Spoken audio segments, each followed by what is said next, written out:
Hey, Business Freedom Podcast listeners. Today's episode is all about the 3 reasons why you will fail as a team leader. I know that sounds a little morbid, ... and what you can do about it. So I have been at this game, I guess, as a team leader. I guess that starts when you bring one other person into your world. So I got into real estate in 2007. And February 2008, so less than a year into the business, I sought executive assistance, and I hired a licensed administrator. And then I guess it was a year and a half after that, I brought on my first buyer's agent. And then the team sort of grew from there. 58 sides, 118 sides, 178, 248, 310, 400 plus or so. And I was getting out of production, building systems, all of that. I have failed every way you possibly could fail as a team leader. So I don't come to this podcast episode in any kind of preaching, I'm better than you, holier than thou kind of way. It is from a heart of wanting to serve you, so you don't need to make the same mistakes that I have made. So 3 reasons you will fail and what to do about it. Number 1 is lack of consistency.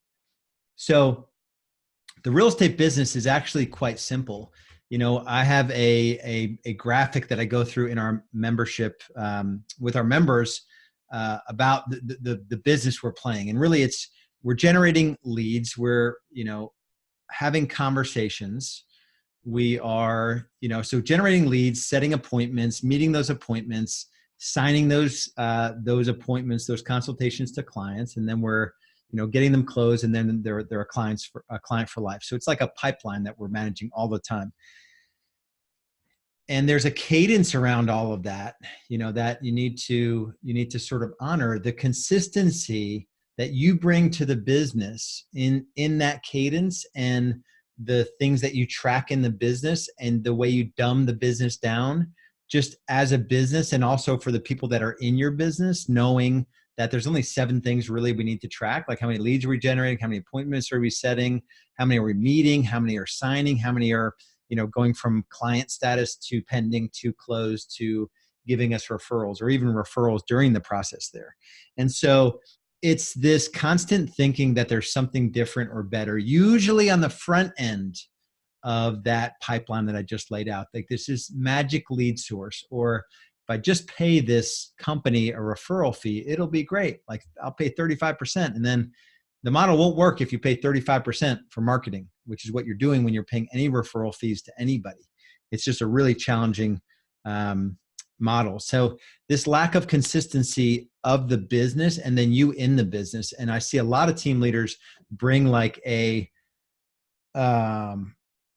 grand sort of gesture to the business. Like, we're going to do this challenge, or I'm going to double down this quarter and I'm going to do this thing, or, versus just like the monotony of coming in every day and just getting everyone to stand shoulder to shoulder and commit to new business development, and we do 3 hours a day, 50 minutes on, 10 minutes off. And that's our cadence every day, Monday through Friday. So it's that lack of consistency doing the activities that you need to do to be successful. That's number 1.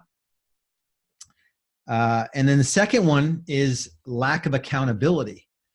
And so it's this queasiness that we get. I say we because I've been there.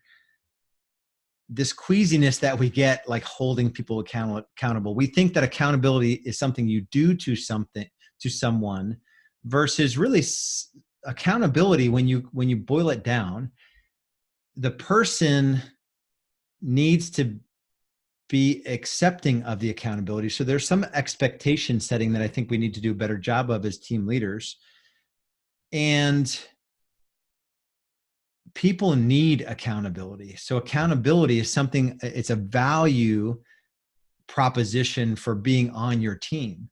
It's like, hey, if you have a pattern of success and you're willing to trust me as the team leader to train you up properly, give you the proper cadence and culture and structure, and teach you right, and support you and hold you accountable, you will achieve what you're looking to achieve. I provide the system to help you achieve your goals. And there must be accountability along that. The reason why most agents, a traditional real estate agent, sells 6 to 8 homes is that there's not a cadence or culture, there's no tools and resources, and there's no accountability. And so we have to stop viewing accountability as something, an icky thing that we do to somebody, and start viewing it as this amazing gift we're providing for someone. It is a benefit of someone joining your team. And you also, the other side of that is that you also need to be held accountable. A lot of times team leaders, they dismiss themselves from accountability.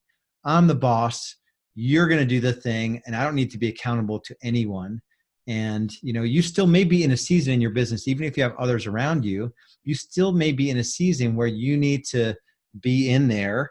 I said lack of consistency, but you still need to be in there as a producer and as someone who's in there every morning, lead generating. You can't come in late if you're telling your agents to come in early. You can't take appointments in the morning if you're telling your agents to honor their morning time block, their morning protected time of new business development. You have to be willing to hold yourself accountable. And when you bring people into your life, you have to feel that pressure, that weight of taking on their life and their spouse and their children. And when you really start to view it that way, like, hey, I'm going to hold you accountable because your spouse is depending on me doing this. Your kids are depending on me holding you accountable to be successful, to do the thing that we agreed to do together. So that's number 2, lack of accountability. Number 3 is lack of authenticity. And I've done this. I've been there, where you feel like you need to have it all together as a team leader. You feel like you need to have all the answers to everything as a team leader. You feel like if they only knew my inexperience leading a team meeting or managing someone or helping someone set goals, or if they only knew the fraud that is in front of them, they would obviously run from me. They wouldn't want to be in my world. And so the opposite of that is really leaning into the fact that for most of us, and this is for me in both of my businesses, this is for me, I tell my team, like, when I mess up, I go to my team and say, hey, I dropped the ball on that. I saw it this way. This is why I made that decision. Or this is why I did the thing I did. And then I say, I'm always going to be looking to all of you for grace. I am going to consistently do my best. I'm going to consistently show up and add value in the ways that I think I'm most valuable to this business.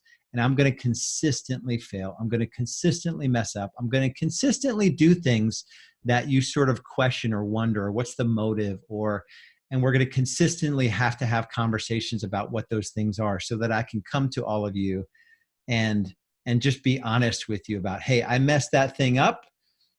And I'll say this, and I've said it before, like, how many times do you think I have built a real estate coaching, business coaching company? How many times do you think I've run a, $2.5 million real estate business coaching company? Zero.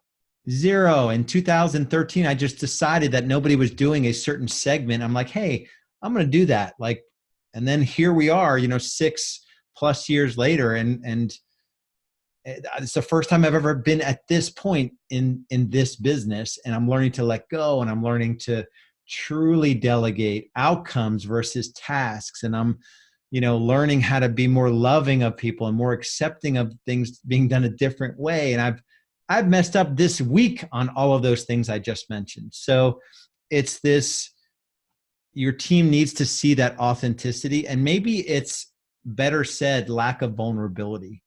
Maybe that I'll rephrase it here, lack of vulnerability. With the authenticity, people see the vulnerability, and I think people are attracted to it. So the more you can lead with your failures and just open, honest conversations with your team, either in a group setting or in just one-on-one interactions. And, you're doing the team leader thing so you can enrich other people's lives, so you can impact more families as clients, but also you're bringing these people into your world so they can achieve at a higher level with you than without you. And you're going to draw in people that want to perform at a higher level versus just do like marginal work. In my market, there are lots of opportunities. We were just talking about this.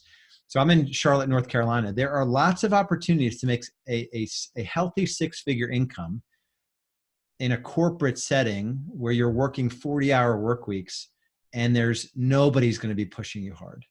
You'll lose your mind being bored. There's just lots of opportunity where you could do that. There's no upward momentum in that. You're probably not the one pushing through different levels in the corporate ladder, and you can still, there's a guy in my men's group who I think he makes an amazing living. He's like expert at a certain thing. I don't think he's putting in 50 hours a week, and I think he might be making a six-figure income, with not a lot of pressure from what he's doing. So it's just interesting to sort of see what the market you compete in relative to the talent you're trying to bring into your world. And so the point of me saying that is all of these three reasons that you will fail: lack of consistency, lack of accountability, and lack of vulnerability or authenticity. You're willing to fail in those and get better and sort of look at the progress there, because you want to bring people into your world that you can really help develop into something more. And by doing that, you have the amazing opportunity to do something that others aren't doing. And you're building a business based on, you need systems and tools, but you also need to provide this leadership, this management and accountability. And hopefully this served you. I don't care where you are in your journey. If you just hired your first assistant or you're bringing on your 20th agent, being a real estate team leader and running a team the right way with high accountability, not only with your people, but also on your expenses, which includes tracking and, how you onboard new agents and how you have that cadence and how you operate all of that. I think my next podcast, so make sure you tune in, is going to be four strategies to lead your team well during tough times. And that'll sort of be a follow-on to this podcast. If you're at the point in your business journey where you have challenges and you are inviting people into your world because your business has gotten out of control, that you don't have a clear plan, or a picture for 3 years, you don't have a clear 1 year plan, you don't know what you're doing quarter to quarter, you certainly haven't landed into a weekly or daily cadence, you've got to take the next step with us. And that is a very simple step to have a conversation. It's as simple as that. It's called a business growth strategy session. Just go to realestatebschool.com and there's a bright orange banner across the top. You can't miss it. And that's your next step. While you're on the website, you can check out our case studies. You can listen to our podcast episodes. I think we're at 140 as of the recording that I'm doing right now.